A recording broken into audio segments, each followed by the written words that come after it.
Hey guys, it's Jennifer. Welcome back to my channel. Today I am coming to you with my Victober TBR. And yes, it is that time of year again, potentially my favorite time of year, when we dedicate a whole month to reading Victorian literature. I'm sure that you all know by now what Victober is all about. It is, of course, about reading Victorian literature during the month of October, and it's a wonderful readathon that is hosted every year by Katie from Books and Things, Kate from Kate How, and Lucy from Lucy the Reader.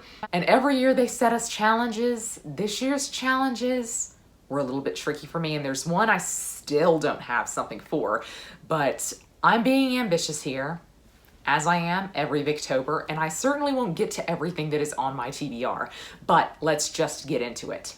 So Katie's challenge is to read a Victorian book that equates to your favorite modern genre. I think this is a really interesting prompt, and I kind of racked my brain here because my favorite modern genre is fantasy. Unfortunately, I haven't really liked a lot of what I've seen in terms of fantasy from Victorian authors, but I decided to cheat a bit here, and I am going with The Beetle by Richard Marsh.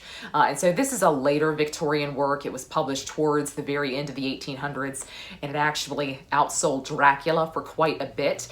So this is technically termed a horror novel, but I kind of tend to think that horror falls under the fantasy umbrella, so I am counting it. So this is about a mummy and a curse, and I just really imagine that I am going to like it.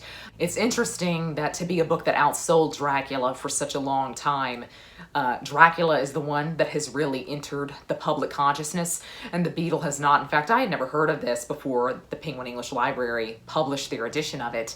But I kind of wanted to have some spooky vibes this Victober, and so I thought this book would really fit in with that.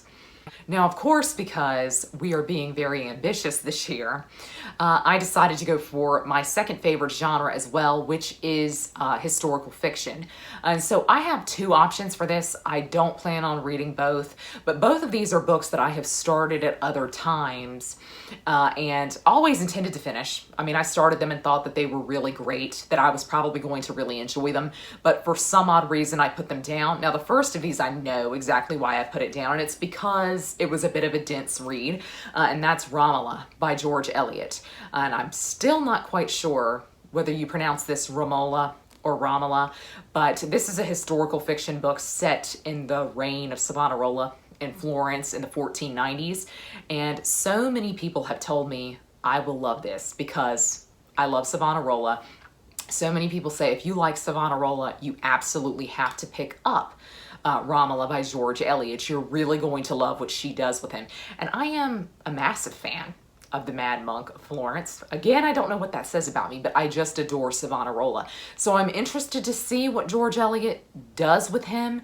The only thing I found with George Eliot in the past is that her writing style can be a little bit tricky for me, and it takes a bit for my mind to get into the groove with her. So I'm pretty sure that's why I set Romola down when I started reading it towards the beginning of the year. But I am really looking forward to this. I think this is probably the one of these two options that I am pulled more towards, but my second option is another really wonderful historical fiction that has come highly recommended to me by so many of y'all, and that's Lorna Dune by R.D. Blackmore. So many people have told me that I will love this as well, because this is frequently compared to Ivanhoe by Walter Scott, which is one of my favorite classics of all time. I know a lot of people don't like Walter Scott nowadays, and in particular don't like Ivanhoe because of the language of it, but a lot of people say Lorna Dune is in a similar kind of adventurous style, and so I think I'm really going to like this. I was in a slump when I started reading this, it seems like, and I just knew that if I wanted to enjoy the book, I should put it down at the time.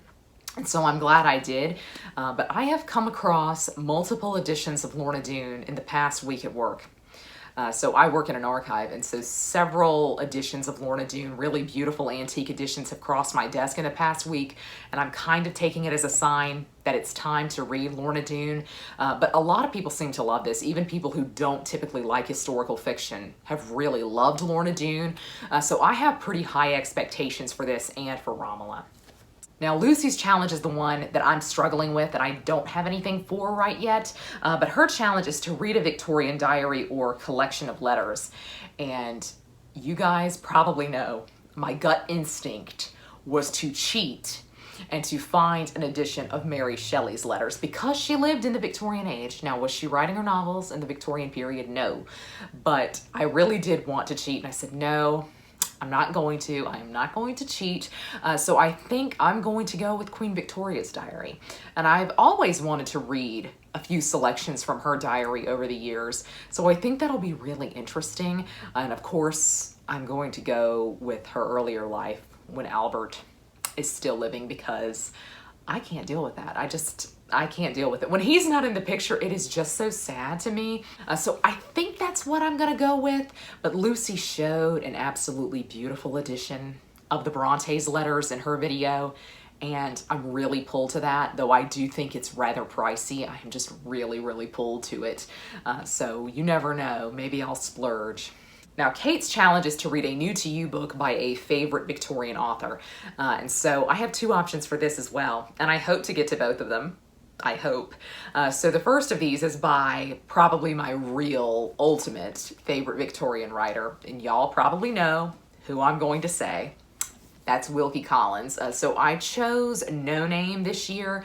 I did recently pick up Armadale from my local used bookstore, and I was kind of torn because I had ordered No Name especially for Victober, but when I came across Armadale, I thought maybe I should mix it up. Should I do Armadale? Should I read them both? And I think it will be better for both of the books if I don't read them back to back. But No Name is the one with the plot that sounds the most intriguing to me. This apparently follows two sisters, and I've heard it typically critiqued because it apparently follows the sister who is not as interesting.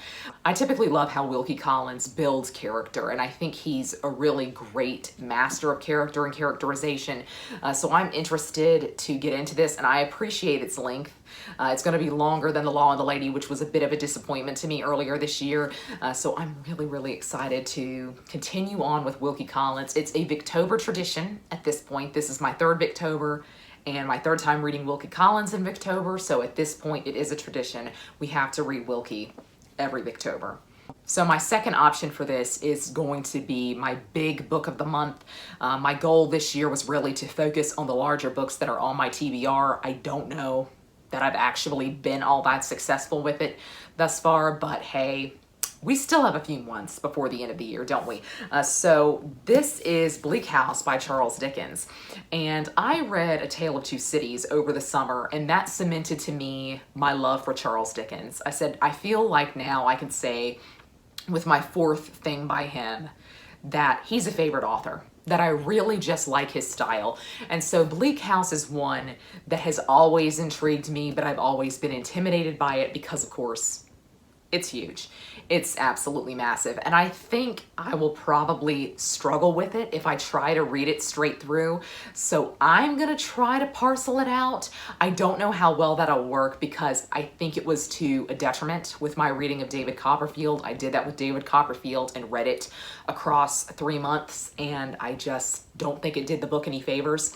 So I'm concerned about that here. I might get it on audio because I've heard fairly good reviews of the Audible exclusive edition of the audiobook for Bleak House. So apparently this is a bit of a mystery novel. It has one of the first detective characters in English literature in it. So I'm really fascinated by Bleak House. I feel sure I'm going to like it, if not love it. So I'm very hopeful with this that even if I don't finish it in Victober, I will finish it in November. And so the reader's challenge was to read a book from a previous Victober TBR you never got to, or one you've been meaning to read for ages. So I'm going with a couple that I've been meaning to read for ages, and I'm pretty shocked that I have never read these. So the first of these is A Study in Scarlet by Arthur Conan Doyle. I have never read anything by Arthur Conan Doyle, and I have never been what one would term a Sherlock Holmes fan.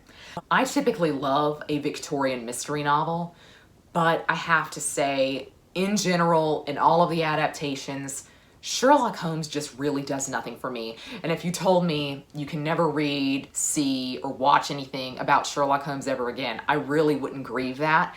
So I'm healthily apprehensive going into this, but I am really shocked at how short it is. To be one of the novels, I was really shocked at how short this is.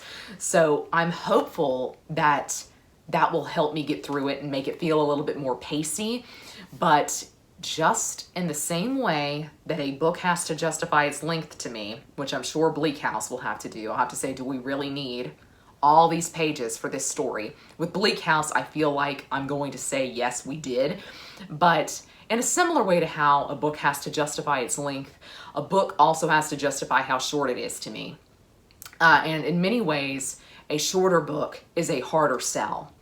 So I really enjoyed The Warden when I read it last month, The Warden by Anthony Trollope, and that was very short, and I think that was probably why I was apprehensive about going into it. I thought, why tell a story in 200 pages when, you know, you could have done it in a novel, you could have fleshed it out, or you could have made it a short story. I just have trouble with novella length books, and this is even shorter than that.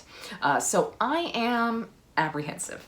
I'll just put it like that. I'm apprehensive. I do feel like I will probably at least like the story because it's been so long since I've seen anything to do with Sherlock that I'm pretty sure I have forgotten everything that I ever knew about A Study in Scarlet. And then last but not least is the heavy hitter of the month, Tess of the D'Urbervilles by Thomas Hardy. So I am fresh off of Return of the Native by Thomas Hardy, which was such a fantastic reading experience. That was such a wonderful book. And even though it has some very happy bits, it also had some more sad and depressing bits. And I said, maybe I'm ready for Thomas Hardy's most famous book, and his most famous tragedy at that, which is Tess of the D'Urbervilles. And to be frank with you, I don't know much about this at all. I know that Tess comes from kind of a hard background, but that's about it. So this book will be a wild ride for me, I'm sure, and it's going to be a difficult read. I've heard from a lot of people, even people who say this is their favorite book of all time. It's not a book that you can read just any time. It's a book you kind of have to prepare yourself for. So hopefully I am prepared. I really like Thomas Hardy. I love his writing. He could almost be on the favorite authors list for me. But I like to give an author 3 books before I term them that. So this might make or break Thomas Hardy for me, or at least it will prove to me whether or not I'm actually going to like his sadder stuff. But I know Tess is very close to a lot of people, so I'm hoping that I have that same experience with it. So that's my tentative Victober TBR. I am really pumped about Victober. I might go on and get started. I might cheat a little bit and go on and start reading all my Victorian literature. But this is, of course, my favorite readathon of the year, so I have a lot of videos planned for you guys this month. If there is anything you would like to see kind of Victober related, please let me know down below. But I would love to know what is on your Victober TBR, whether you have read any of the books on my TBR, how you felt about them. But that's going to be all for me today. I hope you're all having a great week. Happy reading. Goodbye.